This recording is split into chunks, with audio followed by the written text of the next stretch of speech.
Then, from a timeless plane that watches time, what happens is described here. But before that, there is something most beautiful. As Savitri is coming down, 156.6. Pursuing her in her fall, Savitri is falling down, coming down, fall, implacably sweet. A face was over her which seemed a youth. Symbol of all the beauty, eyes see not, crowned as with peacock plumes and gorgeous hue, framing a sapphire whose heart-disturbing smile insatiably attracted to delight, voluptuous to the embrace of her soul. A face was seen which seemed a youth, and wearing a peacock plume. That is the picture of Krishna. While Savitri is coming down to the soul of Satyavan, she sees that it is Krishna who is following her from above. He is coming down with her. A face was over her which seemed a youth, a symbol of all the beauty, eyes see not, etc. And then that face, that person, that Krishna, changed in its shape, yet rapturously the same. It grew a woman's, dark and beautiful. So Krishna becomes Kali while he is coming down. Dark and beautiful, like a moon night with drifting star-gemmed cloud, a shadowy glory and a stormy depth, turbulent in will and terrible in love. Turbulent in will and terrible in love. That is the force of Kali. Basically, therefore, what is Savitri doing now? Savitri is not really, so to say, bringing down the soul of Satyavan. She is in fact bringing down Krishna and Kali. The being of delight and the dynamic power for executing the will in that delight. That is Kali, the dynamic power executing the will of the being of delight. So it is they whom Savitri is bringing down. In other words, in the supramental manifestation, it will be the play, it will be the work, it will be the manifestation of this Krishna Kali aspect upon earth. And it is that which Savitri is bringing down here. So the entire boon of Savitri lies in that, bringing down Krishna and Kali. Now, in a way, bringing down the soul of Satyavan is a small matter, relatively. Relatively. But the real thing which Savitri has done is bring down those beings, Krishna and Kali. Now, this particular passage of Krishna and Kali appears as early as the first draft of Savitri, the Arya draft, 1918. 1980. Therefore, it becomes pertinent to us again in the context of the epilogue. We shall see about that later on, is connected with the arrival of Krishna and Kali. It is that which we see really here. And therefore, out of abysmal trance, obviously, it is a trance which has depth below depth, immeasurable depth. Immeasurable depth. Its profundity cannot be gauged. Out of abysmal trance, a spirit woke.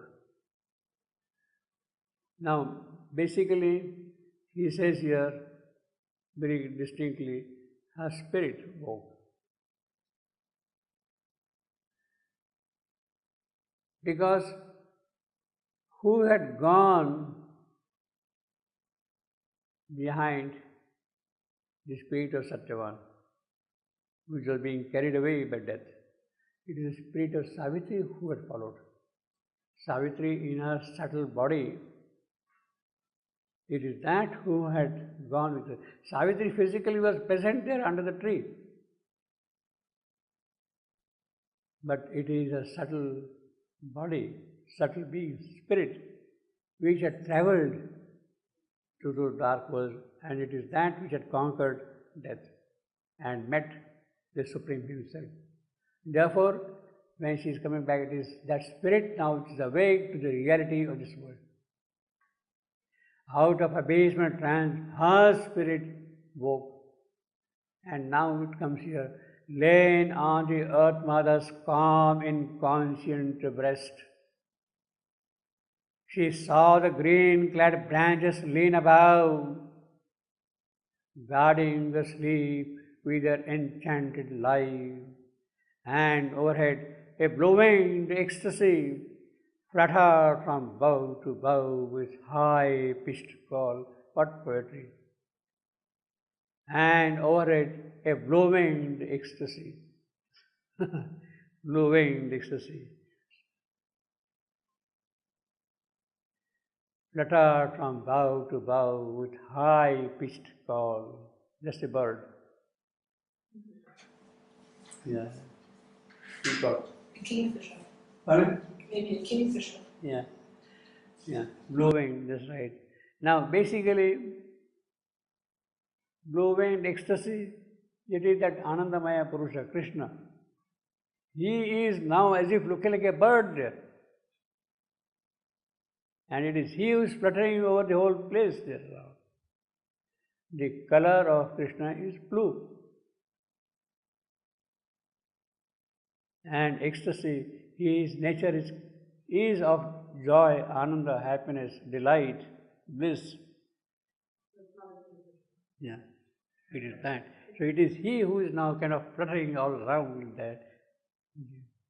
Laying on the earth mother's calm, inconscient breast. Now inconscient obviously because she has come back to this world here. She saw the green-clad branches lean above. So what does she see now? Those trees, branches, they are spreading around. Guarding her sleep. It is in her sleep consciousness that she had travelled through all those worlds beyond death. Guarding her sleep with an enchanted life. Now this is important, guarding. Normally, in occultism, in fact the mother also has said that when you go out of your body, then generally somebody takes care of your physical body, guards it, so that you can come back into that. You can come back into that. So Savitri had left her physical body here. Who is going to take care of that physical body? She was alone there. She won't be disturbed at all by anybody. Still, somebody had to take it. Who was taking care of that? Green-clad branches, the whole nature around. It is that nature who is going to take care of her body when she is leaving it and following death. Guarding the sleep with their enchanted life. There stands for branches. And overhead a blue-winged ecstasy, fluttered from bough to bough with high-pitched call. Into the magic secrecy of the woods, peering through an emerald lattice window of leaves and indolent skies. Into the magic secrecy of the woods, peering through an emerald lattice window of leaves, in indolent skies reclined. The thinning day turned to a slow fall into evening's peace. Now the poet is moving very fast. The whole thing is happening in the evening, and it is going to be now shortly the evening, twilight, night, evenings, peace. See, what it means is that basically the whole journey of Savitri into the occult, going to the transcendental, following the spirit of Satyavan and of course the Supreme. See, the death occurs at 12 o'clock, and this is now say, around 6 o'clock in the evening. So, in other words, that entire occult journey of Savitri, all that has happened during those few cantos previous to that, happens within 6 hours, 6 earthly hours.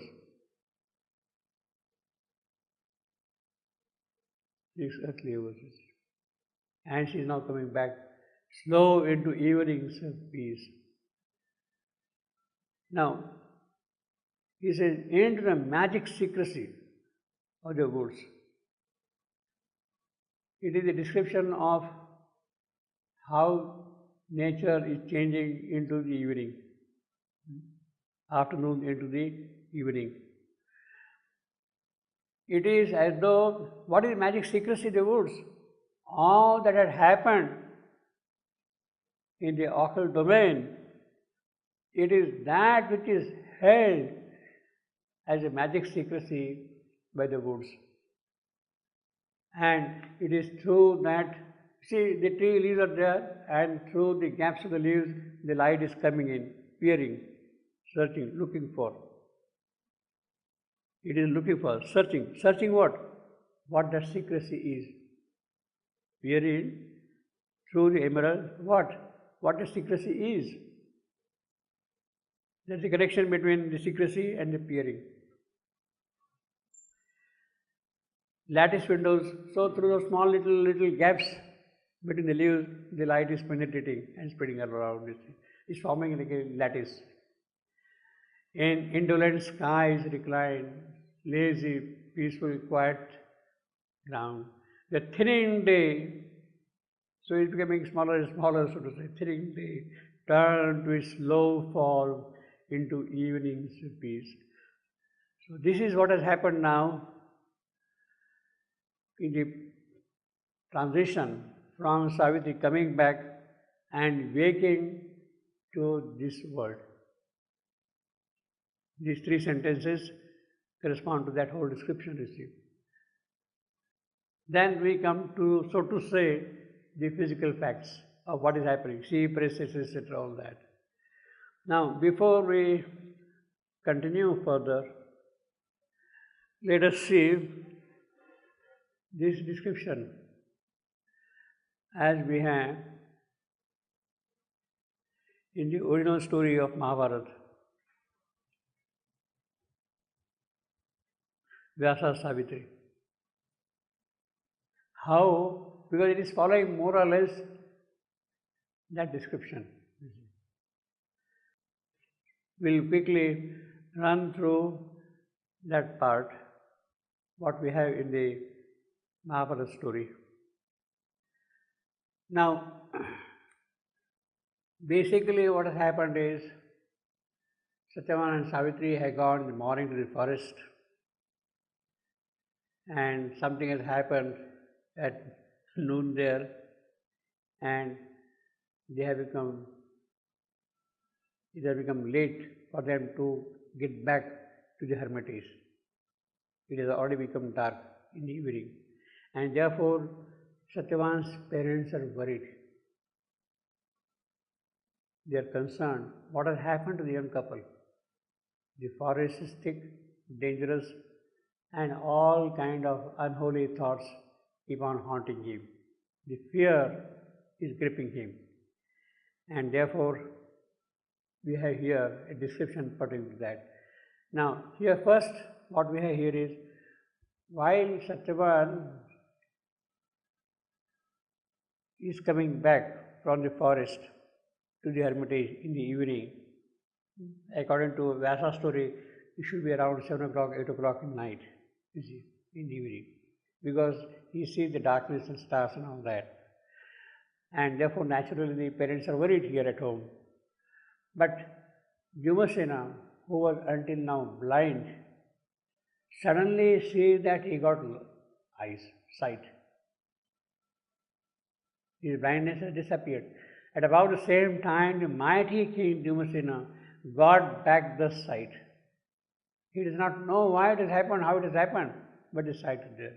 And with which he began seeing everything very well, obviously. But, oh Yudhishthira, the story is narrated by Markandeya to one of the eldest Pandava, Yudhishthira. But greatly perturbed as Jumasena was for his son, he, along with his wife Shaibya, that is Jumasena's mother, went to the several hermitages inquiring about him. So they are perturbed that their son has not come back, and all kind of evil thoughts are haunting them. So they go to various places, this rishi, that rishi, that rishi, asking for consolation, what happened, what happened, what happened, because they are all accomplished rishis. He, along with his wife, went to the several hermitages inquiring about him as if they had gone to them, you see. That night, they, husband and wife, went to the several ashramas and to the river banks and to the lakes around. So they are wandering all around. Is he here? Is he here? Is he here? Is he here? In different parts of the forest, looking for him, looking for Satyavan. Whenever they heard any voice, they believed expectantly that it was their son's. That voice was their son. Obviously, any voice, oh, my son is coming. They spoke, cheering each other, that Satyavan was coming with Savitri. With their feet having become stiff, because they are going from place to place constantly, elderly people, with blades of grass and thorns piercing their bodies, bruised and bleeding, they were running hither and thither, raving in madness. So you can imagine the anguish of the parents why the young couple has not come back. All kinds of thoughts will come to the mind. Then all the learned and elderly ashram dwellers, all the rishis of that place, gathered around them and gave them comforting assurances to the elderly parents.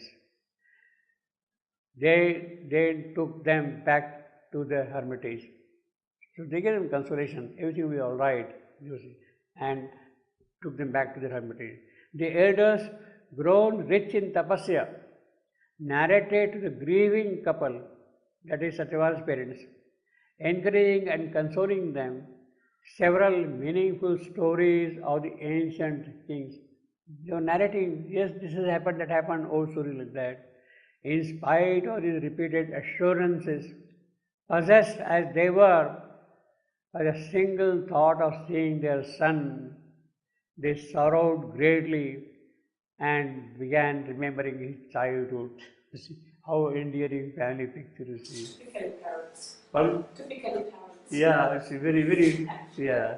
In spite of these repeated assurances, possessed as they were, you see, they were wailing aloud without cease and in deep anguish, crying, woe to us, our son, our virtuous daughter-in-law. Where are you now? Where? Then one of the Brahmins, the speaker of the truth word, all their great accomplished rishis, realized truth, they began telling them this wise. Suvarchasa, the first rishi, he tells them, his wife Savitri, I know, is engaged in tapasya. She is engaged in tapasya. Maybe Satyavan is not, but she is. And has control over the senses and is of a good, well-poised conduct. From that, I can proclaim that Satyavan is alive. Don't worry, You don't see him, but he's alive, he's safe. That is what Sutra says.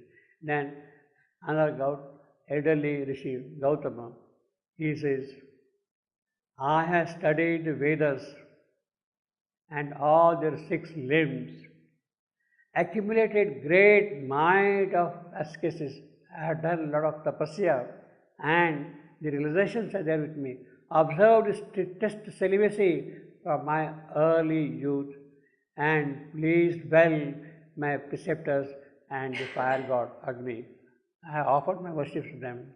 I have completed with the power of concentration all the vows and in former times had observed meticulously the fasting rites by nourishing myself with the air only. I would live only the air. Such austerities I have practiced.